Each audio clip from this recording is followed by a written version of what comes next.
ఆవాలు, జీలకర్ర, పచ్చిమిరపకాయలు, ఉల్లిపాయలు అన్నీ బాగా వేగిన తర్వాత కొంచెం కొత్తిమీర కూడా వేసుకోవాలి.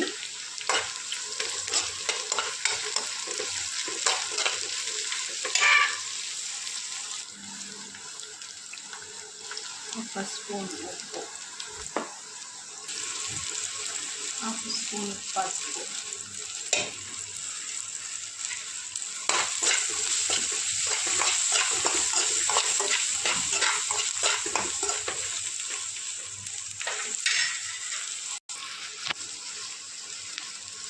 క్యారెట్,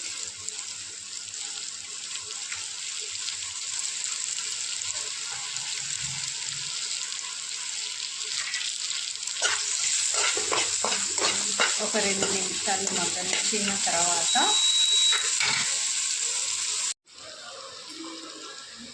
డ్రమ్ స్టిక్స్ వేసుకున్నానండి. ఆ తర్వాత టమాటాలు కూడా వేసుకుంటున్నానండి.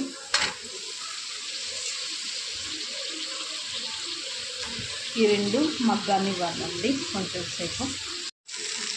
టమాటాలు వచ్చేసి చాలా మగ్గినాయి. ఇప్పుడు చింతపండు రసము పోస్తున్నాను. చింతపండు రసం వేసిన తర్వాత బాగా బాయిల్ అయిన తర్వాత ఇందులో పప్పు వేసుకుందాం.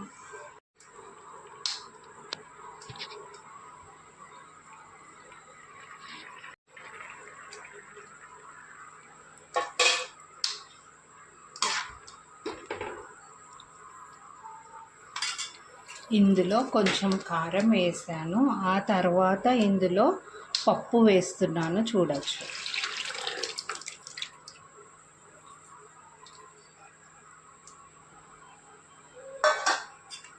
ఇంతే, మన సాంబార్ బాయిల్ అయితే సాంబార్ రెడీ. ఇందులో వేరే ఏమి వేయనవసరం లేదండి.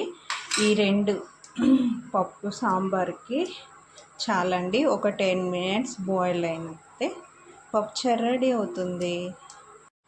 రెడీ అండి మన పప్పుచారు. మేమైతే పప్పుచారు అంటాము, మీరైతే ఏమంటారో కామెంట్ బాక్స్లో కామెంట్ చేసి చెప్పండి. ఓకేనా అండి? చాలా థ్యాంక్స్ అండి వీడియో చూసినందుకు. సబ్స్క్రైబ్ చేసుకోండి.